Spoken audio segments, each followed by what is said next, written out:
Fala pessoal, tudo bem? Aqui é o professor Marcelo Silva. Essa semana eu coloquei esse vídeo na minha página do Instagram, @prof.marcelosilva, está na descrição do vídeo também a minha página, assim como as demais redes sociais. Aqui embaixo você tem acesso ao meu curso de treinamento de força, onde eu falo sobre todas as variáveis manipuláveis do treinamento de força. Te entrego 104 semanas de treino prontinho, só para você poder pegar e usar com seu aluno de personal, sem risco de estar errado.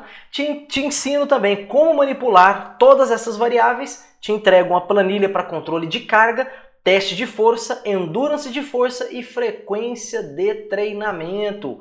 Então, a frequência do seu aluno de personal às suas aulas. Então, se você tem interesse em adquirir, é só clicar nesse primeiro link aqui embaixo. Mas vamos prosseguir. Então, um profissional pegou e fez alguns questionamentos plausíveis e com fundamentação acerca do que foi colocado aqui. Até porque ele entrou no assunto sobre braço de resistência, braço de alavanca, e eu peguei e falei sobre a questão de carga. Aí fora que ele me perguntou, ele falou, mas no conceito de braço de alavanca e resistência, não fala de carga em relação ao aspecto da musculação. Então é para isso que eu vim falar sobre este vídeo hoje. Beleza? Então, se você é um profissional de educação física que busca conhecimento, se você é um entusiasta do treinamento de força, que busca não ser enganado mais com esse tipo de falácia aqui, na verdade esse tipo de mentira, infelizmente aqui, é bonitinho, tá? É bonitinho, porque o cara vai lá, colore bonitinho um músculo, depois colore outro, faz assim, joga o tronco para frente, é cuti-cuti. Mas vamos debater o assunto. Então, simbora. Vou mostrar o vídeo primeiro, sem comentário. Aqui o vídeo. A pessoa vai lá, faz o búlgaro tradicional e fala que é quadríceps. Depois vem, empurrou para frente, né, e falou que é glúteo. Peraí, a primeira pergunta é, se você inclina o tronco para frente e continua fazendo o mesmo movimento, aquele músculo que é extensor de joelho vai desligar? E enquanto você estava com o tronco reto, o músculo estava ligado e depois desligou? Mas vamos embora, depois eu volto para poder comentar mais sobre. O questionamento foi justamente esse aqui, ó. Falar, tipo assim eu tenho a distância do ponto de rotação. O ponto de rotação questionado, no caso, são o joelho e o quadril. São os dois pontos, são as duas principais articulações envolvidas. Óbvio que o tornozelo também está envolvido, mas o ponto de vista aqui foi em relação ao joelho e ao quadril. Aí vamos lá. Essa distância configura em maior ou menor tensão. Não há menções sobre repetição e definição de braço de alavanca. Realmente não existe isso. Essa definição ou essa menção de tensão relacionada à carga, peso ou repetições e o aspecto de braço de resistência ou de alavanca. Então vamos para alguns conceitos. O primeiro conceito que é necessário entender. Quando se fala de alavanca, toda alavanca tem um ponto fixo, um torque e tem uma resistência, certo? Toda alavanca conta com isso. Segundo ponto, no corpo humano, o ponto fixo é a sua articulação. O torque é o seu músculo e a resistência pode ser um peso, o segmento corporal, tudo é resistência. E um outro ponto importante, dependendo de onde a resistência é aplicada, você muda o braço de resistência e com isso muda o aspecto da tensão muscular gerada para o músculo, ou tensão muscular necessária para mover aquela resistência. Como assim? Se você tem aqui, ó, a distância entre o ponto fixo e o carinha aqui, no caso, o seu músculo, isso aqui é braço de alavanca. Quanto maior o braço de alavanca, menor vai ser a força necessária para mover a resistência. Segundo ponto, a distância entre o ponto fixo e o centro de massa da resistência é definido como braço de resistência. Já o braço de resistência, o conceito é o oposto do braço de alavanca. Quanto maior o braço de resistência, maior a necessidade ou maior a demanda de torque muscular para vencer aquela resistência. Então, por exemplo, imagina que você está com o braço estendido aqui. Tá? Então, se você está segurando um halter de 5 kg aqui na mão, com o braço estendido, ou então você pega a mesma caneleira, ou então você pega uma caneleira de 5 kg, ao invés de segurar na sua mão, você coloca ela no cotovelo, evidentemente você diminuiu o braço de resistência, o que vai implicar em menor sobrecarga para o mesmo músculo. Tranquilo por enquanto? Vamos dar continuidade. Dentro desse aspecto de braço de resistência, braço de alavanca, nós temos essa fórmula aqui, tá? Então a força interna, no caso aqui, vezes a distância entre o ponto fixo e a força interna é igual à força externa, no caso a resistência, vezes a distância entre ponto fixo e resistência. Por que é igual? Porque eu estou falando do ponto de vista de quanto de torque muscular eu preciso gerar para empatar com essa resistência. E evidentemente isso vai depender do tamanho do ponto do braço de momento interno e do tamanho do braço de momento externo. Eu tenho uma fórmula aqui para poder ilustrar isso com mais clareza. Isso aqui foi tirado do livro da Susan Hall. Então vamos lá. Braço de momento interno, a distância do ponto, entre o ponto fixo e a inserção do seu músculo. E braço de momento externo é a distância entre o ponto fixo e a resistência. Tá? Aí você fala, mas está aqui no meio, mas o halter é grandão. Sim, mas o halter em si é grande, mas o centro de massa do halter está aqui no meio. Já vamos lá. Então, supondo que este halter aqui tenha 66 newtons, esse braço de momento interno tenha 5 centímetros e esse braço de momento externo tenha 35 centímetros, a pergunta aqui para o indivíduo foi o quanto de força vai ser necessária para que esse músculo consiga sustentar isso aqui. E jogando naquela fórmula de braço ou força muscular, ou torque interno, força interna, vezes braço de momento interno é igual a força externa, que no caso é resistência, vezes braço de momento externo, então isso me dá este resultado aqui. Então, para este braço de resistência, levando em consideração esse braço de momento interno, para sustentar 66,7 newtons é necessário que o músculo faça 467 newtons de torque. Essa parte está indo? Vou prosseguir. Dando continuidade a isso, olha só esse outro ponto. Se o indivíduo está sentado, o centro de massa dele está no centro do corpo. Quando o indivíduo se desloca para frente, o que acontece? Ele também desloca o centro de massa para frente. E se você observar aqui o vetor da resistência, leva-se em consideração aqui, ó, o joelho é um ponto de rotação e você tem o braço de resistência. Então isso aqui é o quê? Braço de resistência. Você viu que quando o indivíduo inclinou o tronco para frente, ele deslocou o centro de massa para frente e ele também diminuiu o braço de resistência, levando em consideração o joelho, a articulação do joelho. Então houve uma diminuição desse braço de resistência.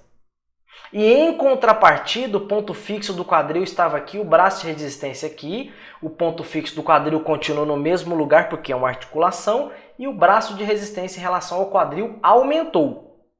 Certo até aqui?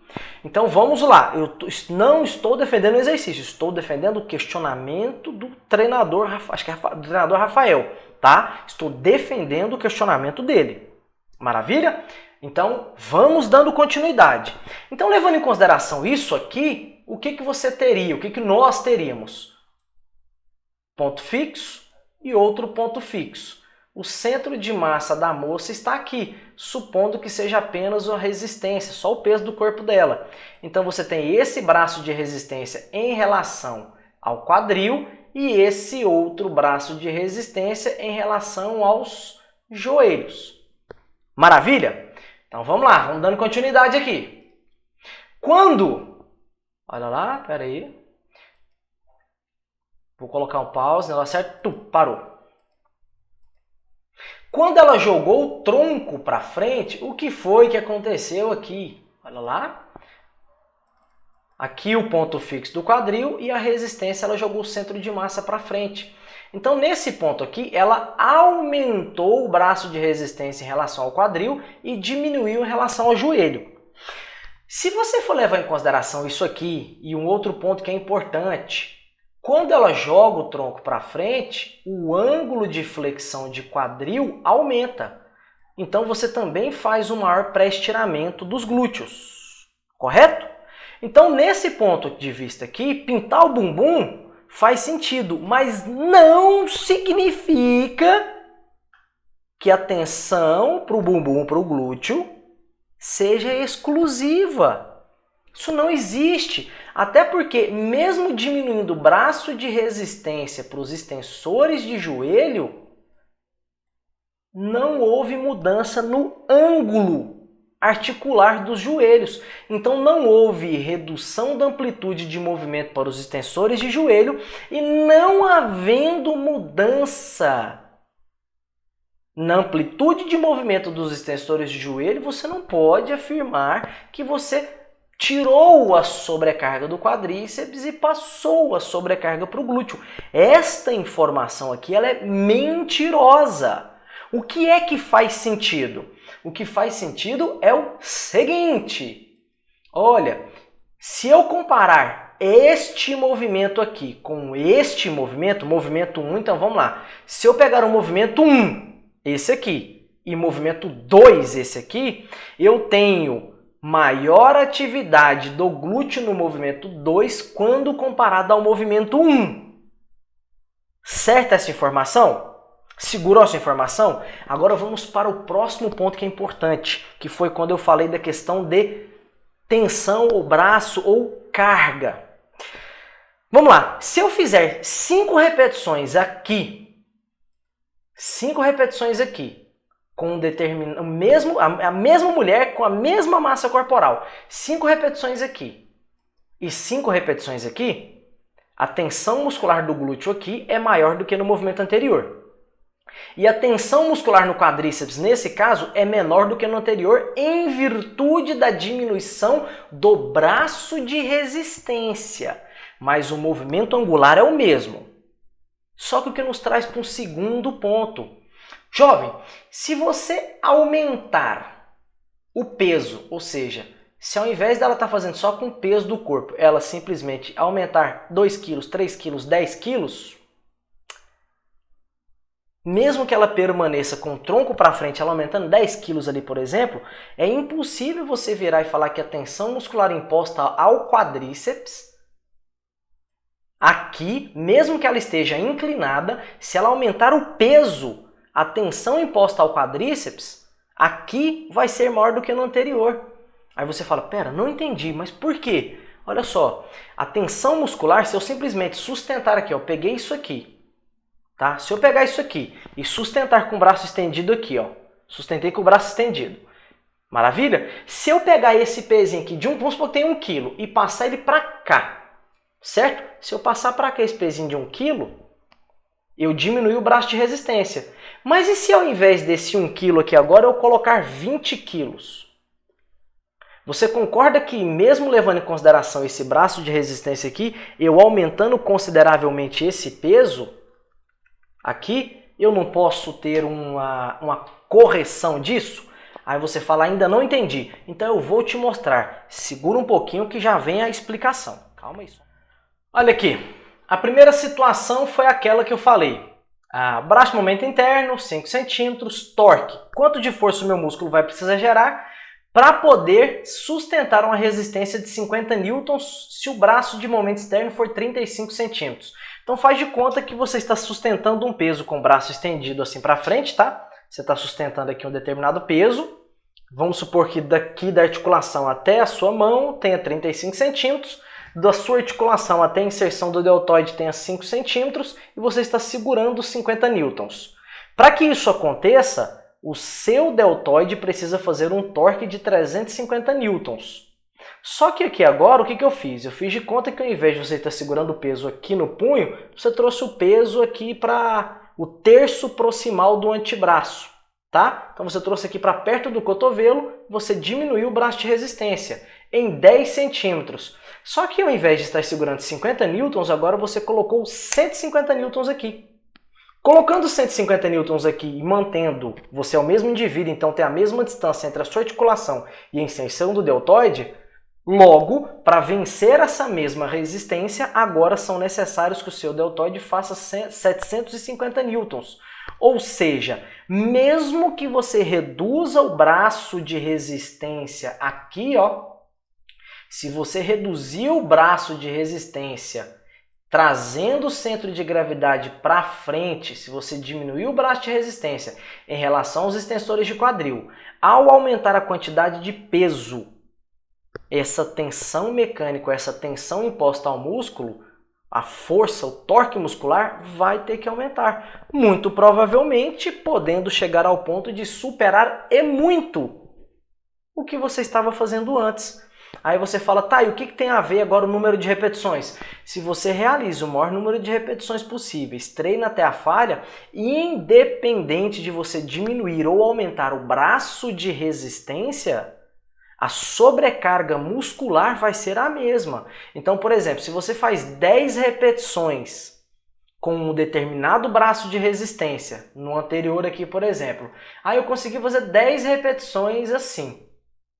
Se você joga o tronco para frente, diminui o braço de resistência dos extensores de joelho, mas ainda assim faz um número consideravelmente maior de repetições, evidentemente que o seu quadríceps ele não vai saber interpretar o tamanho do braço de resistência no momento da tarefa. Ele vai saber interpretar o quanto de tensão muscular foi imposta a ele, o quanto de metabólitos, o tempo sob tensão, a queda do pH, e isso é que vai gerar o estresse muscular. Então eu espero que tenha ficado clara estas dúvidas aqui do treinador. Tá? Se tiver interesse em mais coisa, então só para poder resumir, essa informação é falsa, carimbo fake news nela, até mesmo porque tanto aqui quanto aqui, galera, é extensão de quadril no plano sagital eixo lateral, extensão de joelho no plano sagital eixo lateral. Mesmo músculo, mesmas articulações, então você não desliga o quadríceps para ligar o bumbum e aqui você não desliga o bumbum para ligar o quadríceps. Beleza? E outro ponto, se você coloca uma barra nas costas aqui, ó, colocou a barra nas costas aqui, por exemplo, e fez a inclinação de tronco para frente buscando aumentar o grau de flexão de quadril, você ainda pode aumentar a sobrecarga de cisalhamento na sua coluna.